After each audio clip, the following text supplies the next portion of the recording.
Hi friends, Christmas అంటే పేరు, మతం, డబ్బు గురించి కాదు.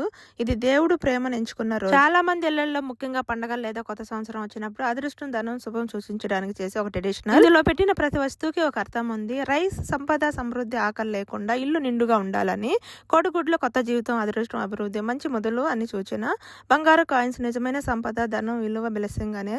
ఆరెంజ్ పాజిటివ్ ఎనర్జీ, ఆనందం, ఇల్లు వెలుగుగా ఉండాలని. దినార్ కాగితాలు రోల్ చేసుకొచ్చడం, డబ్బు పెరగాలి, చేతికి ఎప్పుడు ధనం రావాలి, ఆర్థికంగా స్ట్రాంగ్ గా ఉండాలి అని చేసే సంబాలిక. యేసుక్రీస్తు జననం ఎందుకు ముఖ్యం అంటే, యేసుక్రీస్తు రాజభవనంలో పుట్టలేదు, ఒక చిన్న గుడిసెలో పుట్టాడు. ఇది మనకు నేర్పేది వినయం, ప్రేమ, సేవ. దేవుడు మనకు చెప్పే సందేశం ప్రేమతో జీవించుడి, క్షమించుడి, అవసరంలో ఉన్న వారికి సహాయం చేయుడి. అదే నిజమైన క్రిస్మస్. ఈ క్రిస్మస్ కి మనం ఏం చేయాలి? కేక్ కట్ చేయడం మాత్రమే కాదు, మన హృదయంలో ద్వేషాన్ని కట్ చేద్దాం, ప్రేమని పంచుదాం. అదే దేవుడికి ఇష్టం. క్రిస్మస్ రోజున గిఫ్ట్లు ఎందుకు ఇచ్చుకుంటారు? దేవుడు మనకి ప్రేమ అనే గొప్ప బహుమతి ఇచ్చాడు.